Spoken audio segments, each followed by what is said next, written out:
of Ari McKay to the podcast. How about we take a moment and you two can introduce yourselves? Okay, hi, I'm the Ari half of Ari McKay. And hi, I am the McKay half of Ari McKay. Fantastic. We are thrilled to have you guys back on the podcast. You've got 2 books coming out this month, with both Seeking Solace in the Dreamspun Desires line and Quenched in Blood in the Dreamspun Beyond line. So congratulations for that.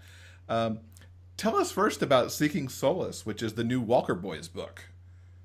Okay, this one has been, it was a little different because instead of being a chef, he's a wannabe chef who is working as a bartender on a cruise ship. And part of the reason for that setting was that I've taken a lot of cruises and I enjoy cruising. And so it was a really kind of a fun way to use my experiences on board a cruise ship to, bring a little bit of a realistic touch to the setting.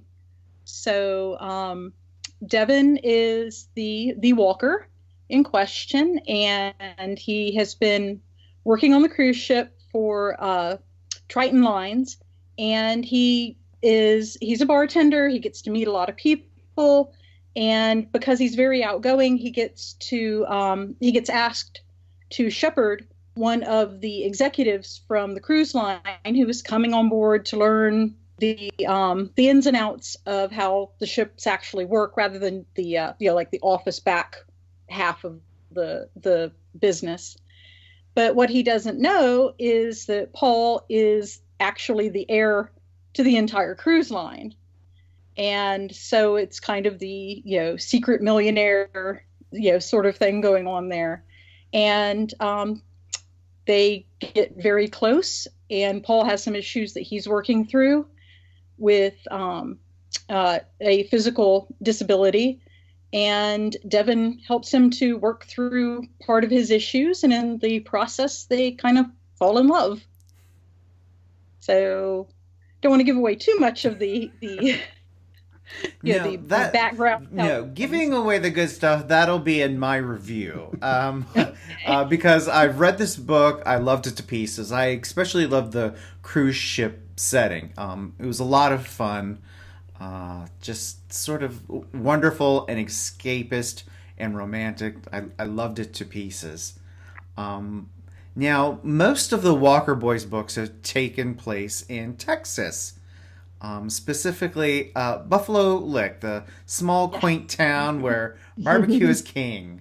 And actually, Ari, you and I are actually both wearing a very special t-shirt. A t-shirt, as it so happens, that actually makes an appearance in Seeking Solace. Do you want to explain that just a little bit? Yeah. So when Paul comes on board the ship, he doesn't really bring any casual clothes with him because he's, the executive type, and he thinks he's going to be very formal while on board the ship. And Devin convinces him that that's not such a good idea. You're going to make the patrons kind of nervous if you're wandering around in a suit. And since Paul doesn't have anything to wear, Devin loans him some clothing, and one of the items happens to be Devin's Buffalo Lick Bison's t-shirt that he has from when he was in high school. And he's carried it with him everywhere. And he allows Paul to wear it, and Paul kind of takes it over and ends up with it, as sometimes happens with couples and trading shirts and things like that. So McKay and I, it was kind of a funny joke about, okay, so the shirt is important. So we actually hired a graphic artist, Diane from Lyrical Lines, to design us an actual logo. We actually own this logo. It's ours. Buffalo Lick is ours. And so Diane made us a custom logo, and we had it put on the shirt. And we had 3 shirts made. And we had one for McKay, one for myself, and one for Will, because Will has always loved the Walker Boys. So he had to have a shirt. I love it. It was so amazing to get to see both of you and talk to you when we were at GRL not too long ago. Yeah, that was great. Yes, I enjoyed it. It was your first GRL, McKay. How was that for you? It was an amazing experience, and I would recommend anyone who is a writer or reader of gay romance to attend at least once, because it's so warm and welcoming. And even though it was my first time, I felt like I instantly belonged, because everybody was just so open and welcoming to me. And I just really enjoyed the whole weekend. And I really loved getting to meet some of our readers and meet fellow authors. It was just fantastic. Very cool. What's coming next, or is there a next for the Walker boys in their journey? Actually, yes, there is. This is kind of interesting because I suppose I don't know if people know that the Dreamspun Desires line is changing focus a little bit. They are they're going for kind of lighter stories than, even what we've been writing. So we actually have book 4 of the Walker Boys almost completed. It's called Healing Hearts, and we have permission from Dreamspinner to move it out into the main line. So when we finish it and finally get it submitted, the Walker Boys will transition just from the Dreamspun Desires line out to the main Dreamspinner line, which is actually kind of good for us, because that means we're not limited to the 60,000 words. So we can make kind of, longer, a little more in-depth stories. And for Healing Hearts especially, that's going to be kind of important, because the Walker boy in that one has got a few issues that he needs to work through. Yeah. So having the ability to go much longer if we need to means that we can, give it a little bit more in depth of a treatment for him about his problems. Mm-hmm. So, because most of the Walkers are kind of happy-go-lucky, not this one. And just as a preview for this book, we are actually going back to the same setting as book 2, Breaking Bonds? Mm-hmm. Yes. Yes. And the chef in training who kind of studied under Liam, Rocky, he's going to be one of the leads this time. Oh, God. Oh, I can't wait. Hurry, finish it fast. That'll be amazing. I can't wait for that. Yeah. I was the one who mostly wrote Rocky, and he got vocal. I just he was fun. I loved writing him. And I was kind of, after we finished Breaking Bonds, I was kind of thinking in the back of my mind, he needs his own book. He's out there. So I'm glad that we're getting to tell his story and let him have a Walker of his own. Yes, and he gets the ne'er-do-well. So, Yeah. So he's going to have to whip his Walker boy into shape. Yeah. Can't wait. Oh, that sounds so good. So amazing.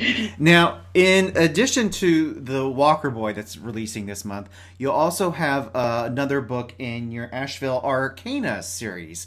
Can you explain, first of all, before we get into the new book itself, can you explain a little bit about the paranormal nature of this particular series? Sure. This one is set in Asheville, North Carolina, and it focuses around members of the paranormal community in and around Western North Carolina. In this world, we have vampires, we have shapeshifters, we have fairies, demons, and demon hunters. And in the first 2 books, it followed a series of friends. Actually, the 3 main characters, Julian, Whimsy, and Arden, were all friends with benefits. And in the first 2 books, Whimsy and Arden found their true love romance. And so now only Julian is left, and he's been left alone. But in the backdrop, they're also fighting a war against a demon invasion. There have been incursions in each book that they have had to rally members of the paranormal paranormal community to fight off these demons. And this book kind of culminates that battle. So we're going to see the end result of all of their efforts in the first 2 books. Cool. And this third Julian book, gets funny. this third one's called Quenched in Blood. Yes. So besides dealing with the war, who's the couple here, and what's their story? Okay, we actually set the seeds for this back in book 1. So one of the leads is Julian, and he's finally going to meet someone, and that someone was actually introduced in the first book, but he never actually appeared on camera. He was a voice in the background. When Whimsy and Arden and Eli and the other cast of book 1 went out to visit a demon hunter named Micah, they found out that he had a grandson, because the grandson called to him from inside the house, and Micah was very secretive about this. Well, they're going to go back and meet that grandson, who is a demon hunter himself, but he's untrained. His name's Thomas, and he is descended from demon hunters on both sides. So he's very powerful, but he has no idea. His grandfather was so grieved by the loss of his son and daughter-in-law, Thomas's parents, that he raised Thomas in ignorance of who and what he was.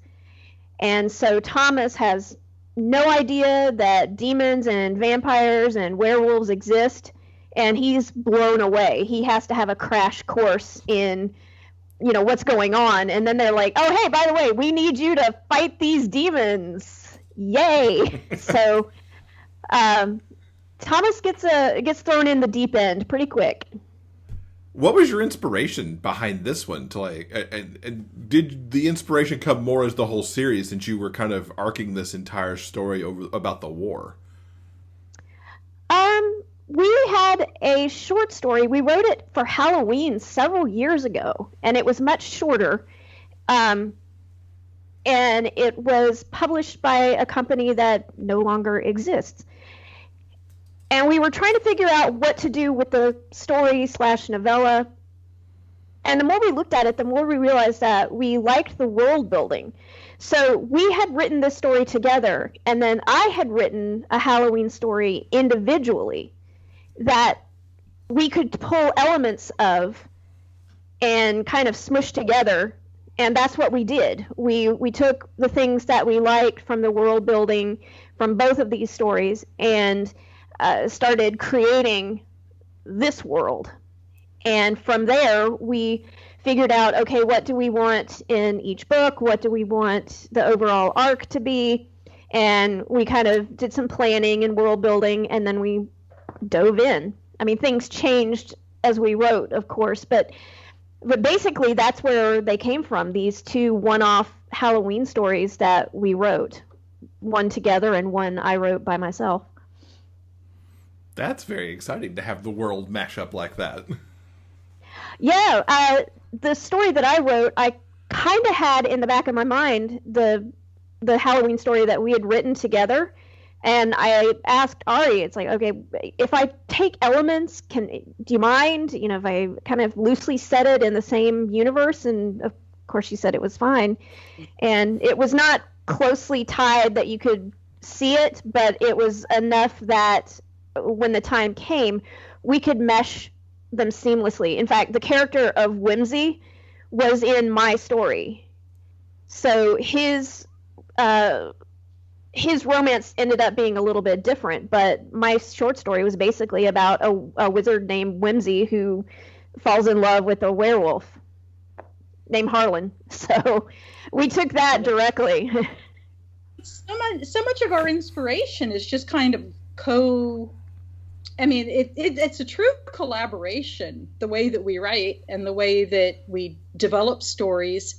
One of us will get a bee in our bonnet about something, a TV show, or a movie or something, and it's like, ooh, something like that would be really cool, and then we end up like building on it all together.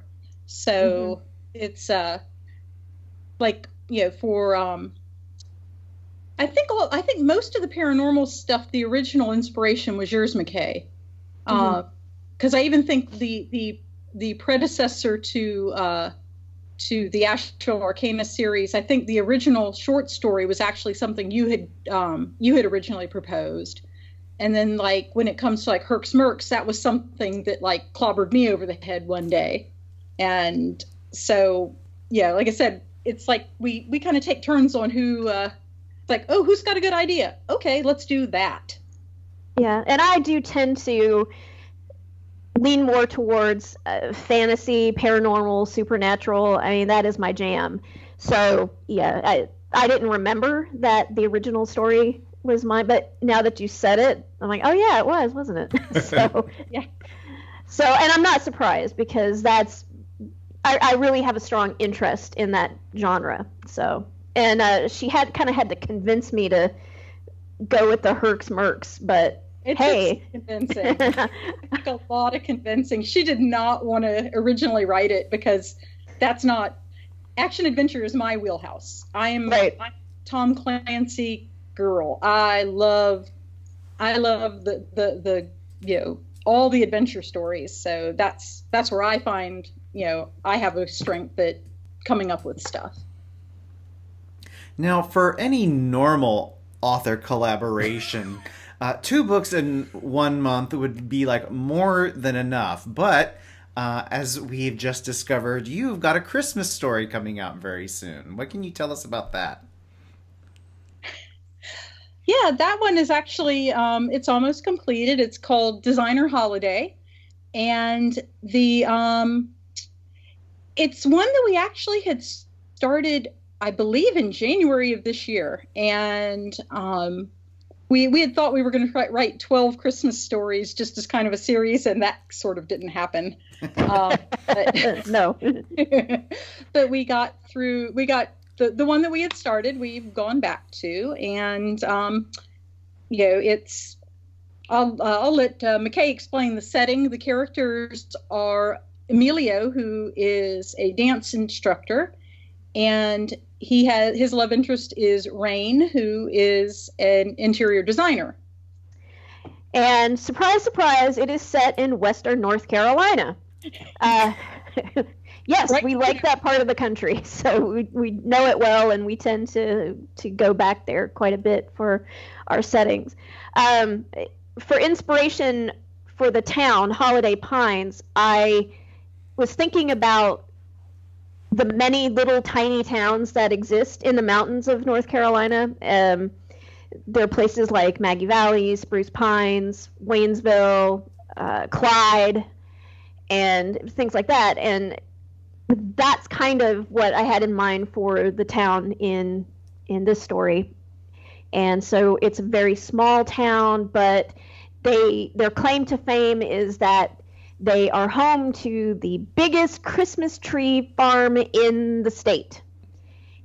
And they are trying to revive tourism in the town by renovating a early 20th century Art Deco style theater.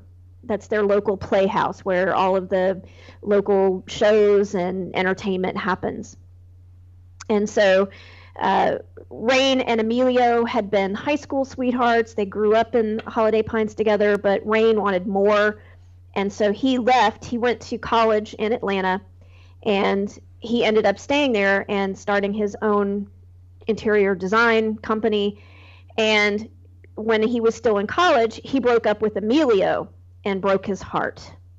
Well, now Rain has been invited back to Holiday Pines to help with the renovation and restoration of the playhouse. And so he and Emilio are seeing each other again for the first time in 12 years.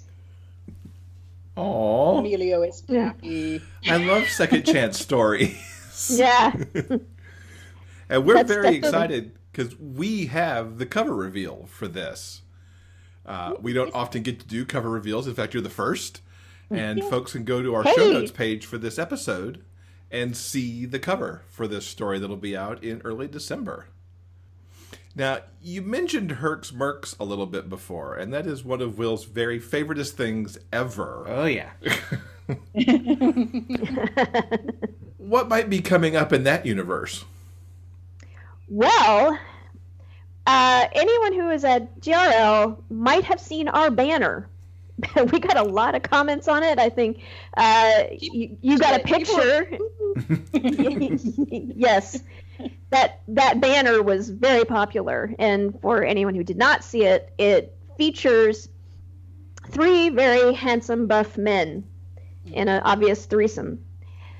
So we had initially thought that would be the cover for the 9th and final Herc's Mercs book, but the banner got so much positive attention and commentary that we thought, and people were saying when we said, oh yeah, that's going to be a Herc's Mercs cover. Oh, when's it coming out? So we decided, okay, we need to move that up. So the threesome story with the Herc's Mercs will be the 8th one. That'll be next, and it's going to feature 2 characters who have appeared pretty consistently in the series. They've been kind of background characters. Finn and Morrissey. And the 3rd character is one that got mentioned in No Pain, No Gain, the early chapters, Joker. So those are the 3 main characters who will be featured in Herc's Mercs 8.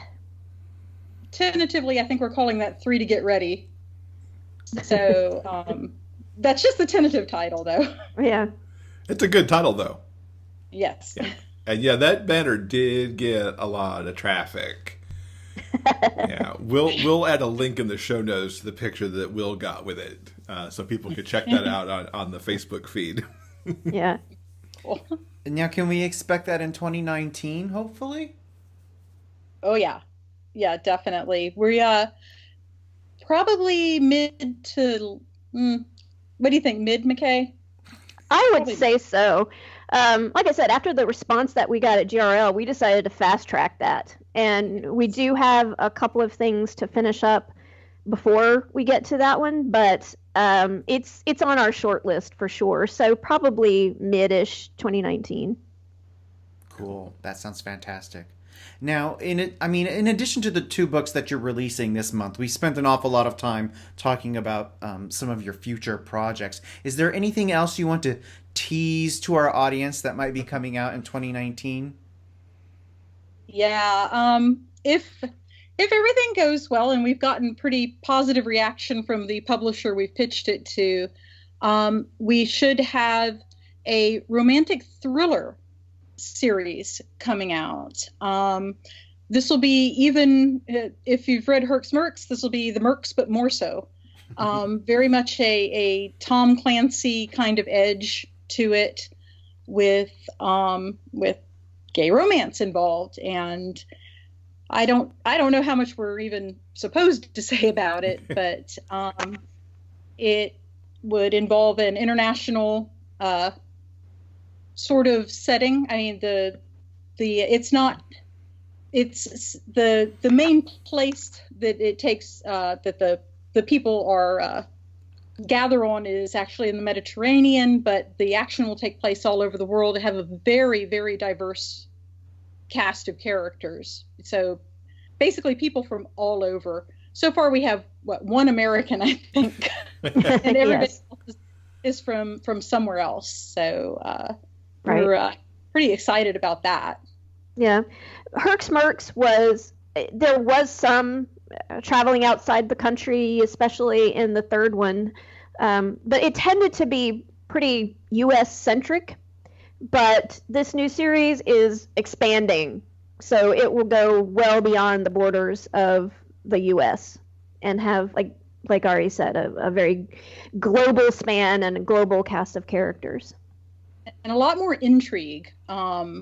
Herc smirks is really mostly, bodyguards and stuff like this. This is going to have more of an overarching kind of plot in the background, and Herc smirks were mostly novellas. These will be novels. These will be quite a bit longer and get a lot more involved.